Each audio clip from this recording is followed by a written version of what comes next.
안녕하십니까? 인생의 복잡한 문제들을 말씀으로 단칼에 해결해주는 김종근 목사의 쾌도 남마입니다.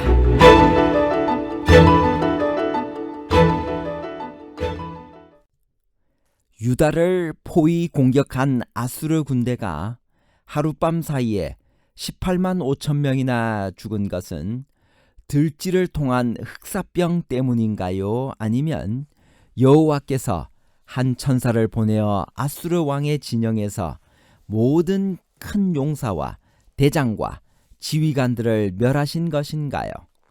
흑사병과 천사의 활동에 관한 복잡한 문제를 하나님 말씀의 가르침으로 명쾌하게 해결해 드리겠습니다. 랍사게가 위협하는 말을 듣고 히스기야가 그 옷을 찢고 굵은 배를 두르고 슬퍼한 이유가 무엇인가요? 열왕기하 19장 1절. 히스기야 왕이 듣고 그 옷을 찢고 굵은 배를 두르고 여호와의 전에 들어가서 예루살렘에 임할 무서운 포위 공격을 예상하면서 히스기야는 옷을 찢고 굵은 배를 몸에 둘러 그의 슬픔을 표현했습니다. 랍사게의 말은 단순히 협박용만 아니었습니다. 히스기야는 아수르에 대항하다 멸망한 북방 이스라엘의 운명을 잘 알고 있었습니다. 이제 예루살렘마저 포위 공격을 받기 시작한다면 말할 수 없는 참사가 기다리고 있었습니다. 이런 깊은 고통 속에서 왕은 베옷을 입고 하나님 앞에서 이 문제를 호소하기 위해 성전으로 향했습니다. 그날 밤 아수르의 진영에서는 무슨 일이 벌어졌으며 유다를 포위 공격한 아수르 군대는 어떻게 하룻밤 사이에 18만 5천 명이 죽게 되었나요? 열왕기하 19장 35절. 이 밤에 여호와의 사자가 나와서 아수르 진영에서 군사 18만 5천 명을 친지라.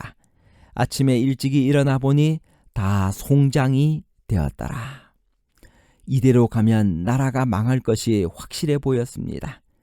초강대국 아수르가 예루살렘을 포위하고 온갖 모욕을 하며 항복을 권유하고 있던 상황이었습니다. 그런데 하룻밤 사이에 엄청난 일이 벌어졌습니다. 아수르 군대 18만 5천 명이 다 송장이 되어버린 것입니다. 어떻게 이런 일이 생겼나요? 유다왕 히스기야는 제위 4년부터 6년에 이르는 3년 동안 형제나라 이스라엘이 아수르의 살마네셀 5세의 군대에 포위되어 함락되는 전 과정을 목도했습니다. 경각심을 갖고 방비하지 않을 수 없었습니다.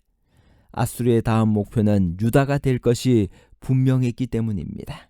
아니나 다를까 그의 통치 14년에 아수르 왕 사네립이 올라와서 유다 모든 견고한 성읍들을 쳐서 점령했습니다. 사네립은 뛰어난 군인이었습니다. 그는 마지막 순간에 사마리아를 점령한 부왕 사르곤 2세의 정벌 정책을 이어받았습니다. 수도를 코르사밧에서 니느웨로 다시 옮기고 견고한 성을 쌓고 궁전을 지었습니다. 그가 왕이 된 지 2년 후에 바빌로니아를 통일한 무로닥 발라단이 아수르를 침공했습니다. 그러나 그는 바빌로니아를 물리치고 지금 히스기야가 다스리는 유다를 침공한 것입니다. 이때 히스기야는 방비를 튼튼히 하고 백성들에게 그와 함께 하는 자는 육신의 팔이요 우리와 함께 하시는 이는 우리의 하나님 여호와시라. 반드시 우리를 도우시고 우리를 대신하여 싸우시리라는 말로 격려하며 안심시켰습니다. 사네립은 라기스를 친 후에 예루살렘으로 신하들을 보냅니다. 이때 사네립이 파송한 다르단, 랍사리스, 랍사게는 사람의 이름이 아니라 아수르 궁중의 관직명으로 각각 무관, 황관장, 주장을 나타내는 것이었습니다. 사네립의 신하 랍사게는 유다 백성들에게 여호와를 의뢰하라고 말하는 히스기야에게 속지 말고 아수르 왕에게 항복하라고 하면서 악독한 말로 하나님을 모독합니다. 이 말을 전해들은 히스기야는 신복들을 선지자 이사야에게 보냅니다.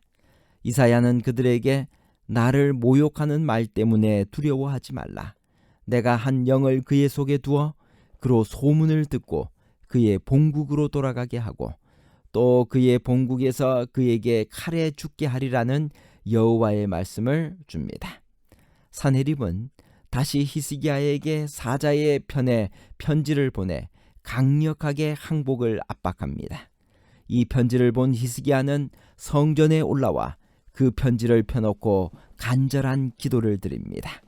이에 하나님은 이사야를 통해 히스기야에게 그의 기도를 들으셨다는 것과 함께 예루살렘 성을 보호하며 구원하리라는 약속의 말씀을 주십니다.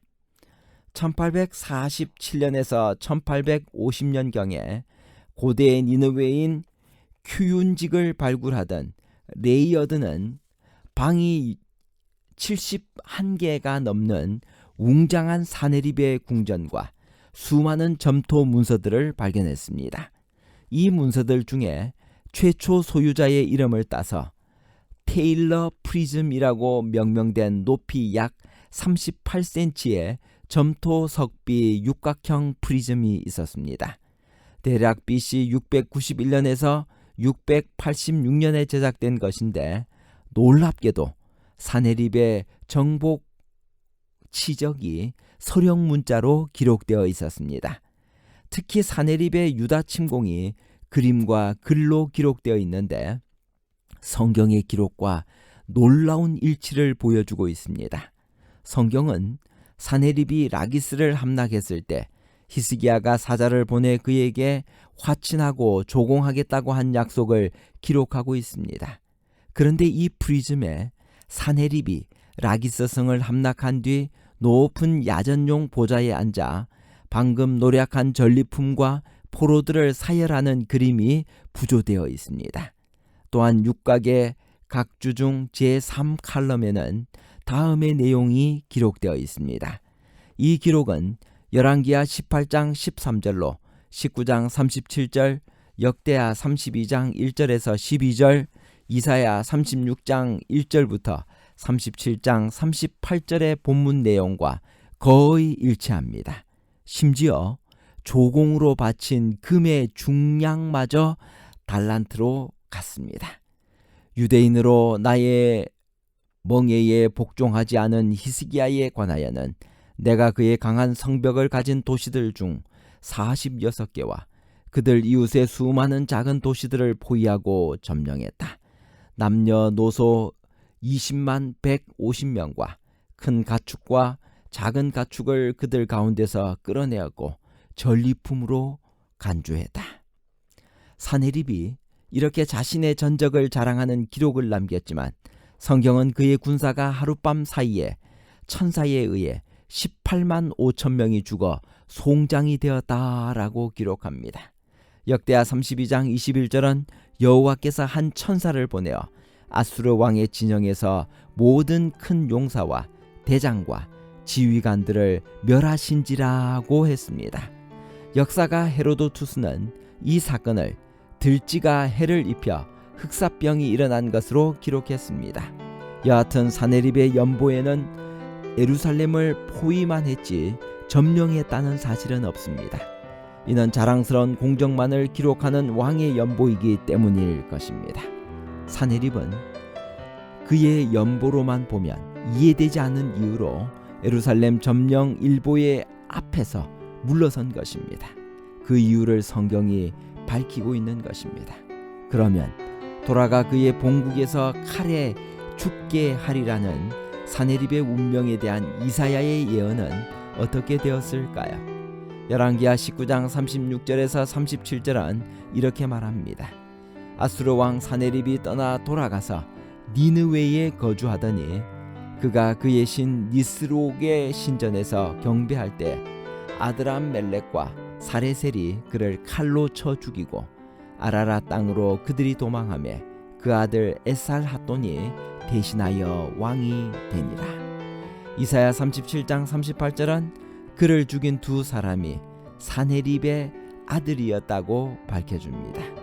명장이었지만 하나님을 모독하던 자의 운명은 하나님의 말씀대로 그대로 성취되었습니다. 결론입니다. 첫째, 유다를 포위 공격한 아수르 군대가 하룻밤 사이에 18만 5천 명이나 죽은 것은 여호와께서 한 천사를 보내어 아수르 왕의 진영에서 모든 큰 용사와 대장과 지휘관들을 멸하신 것입니다. 둘째, 히스기야의 기도의 특징은 어려운 일이 생겼을 때 하나님께 나왔다는 것입니다. 셋째, 히스기야는 모든 일을 숨김없이 하나님께 아뢰었고 창조주이시고 역사의 주인이신 하나님께서 구원해 주실 것을 믿었습니다. 감사합니다.